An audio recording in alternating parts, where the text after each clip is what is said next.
Hello mga idol. Ang buwelta ni Casimero sa mga nambabash sa kanyang mga kapatid na si Jason Casimero. Pag-usapan po natin yan mga idol. Pero po bago ang lahat ay huwag po natin kakalimutan mag-like at subscribe.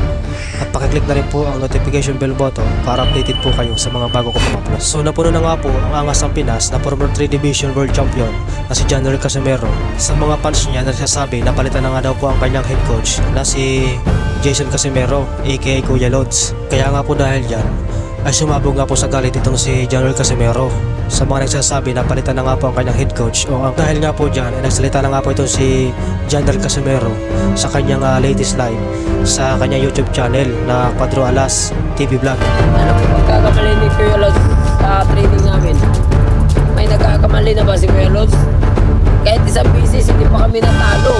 Mas ulo talaga tumahan. Banat po ni Casimero mga idol ay marami lang daw po naiinggit kay Jason Casimero o sa kanyang kapatid, mga trainer na gustong palitan nga po si Jason. Katunayan nga daw po dyan ay wala naman daw po silang talo.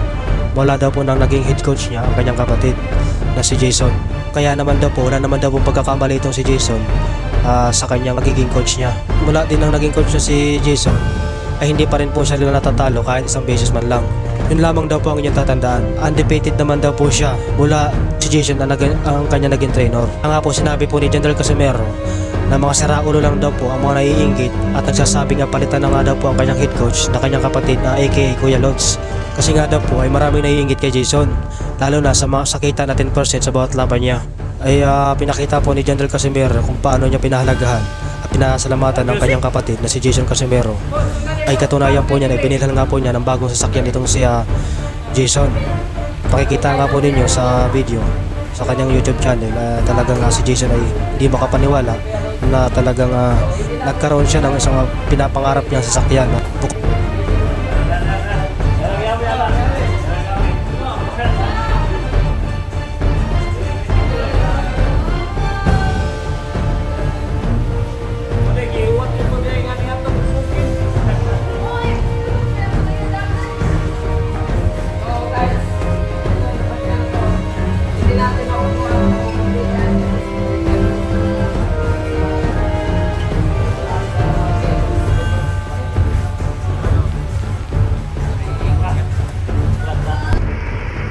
Po dyan mga idol ay pag-usapan din po natin ang naging reaksyon ng Mike Tyson at Holyfield sa naging laban ni Manny Pacquiao at Mayweather.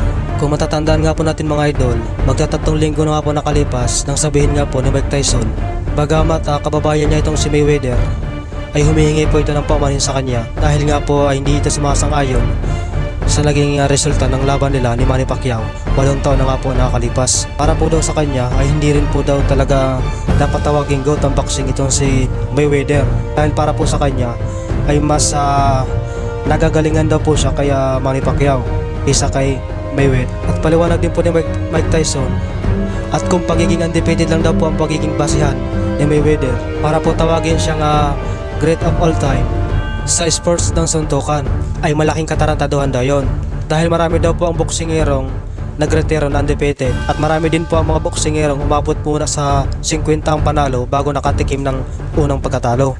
At ngayon nga po ay isa na naman pong kababayan ni Mayweather ang pumabor sa ating pambansang kamao na si Manny Pacquiao. At ito nga po ay walang iba nga po ay ang mortal na kalaban ni Mike Tyson, heavyweight legendary na si Evander Holyfield. Paliwanag nga po ni Holyfield ay si Pacquiao nga daw po ang pinakapaborito niyang boksingero dahil nga po sa pagiging exciting nito sa ibabaw ng lona. Tapos wala daw po itong kayabang-yabang sa katawan. At bukod po dyan mga idol ay hindi rin daw po siya naging sangayon sa naging sagupaan ni Manny Pacquiao at Mayweather. Mahigit 8 taon na nga po ang nakakalipas. Giit nga po ni Holyfield ay walang sinamang boksingero ang kayang magbato ng maraming suntok sa bawat laban nga po sa ating pambansang kamao na si Manny Pacquiao. Pero bakit daw po sa CompuBox na lumalabas daw po ay mas maraming suntok ang binatong itong si Floyd kaysa po sa ating pambansang kamao na si Manny Pacquiao? Kaya sinabi nga rin po ni Holyfield na napakalaking kalakuhan daw po na naging resulta ng laban nila Manny Pacquiao.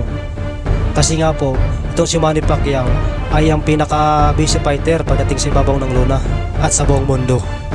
Dahil nga po ito si Manny Pacquiao daw po ay hindi daw po ito tumitigil sa pagbabato ng maraming suntok. Kaya ang pinagtataka daw po niya ay bakit mas marami ang lumabas sa CompuBox. Marami ang suntok na binato itong si Floyd. Kaya isang napakalaking katarantaduhan daw ito. At kung makikita nga po ito sa CompuBox, ay mas marami nga pong binato itong si Floyd Mayweather. Umabot po ng sa 435.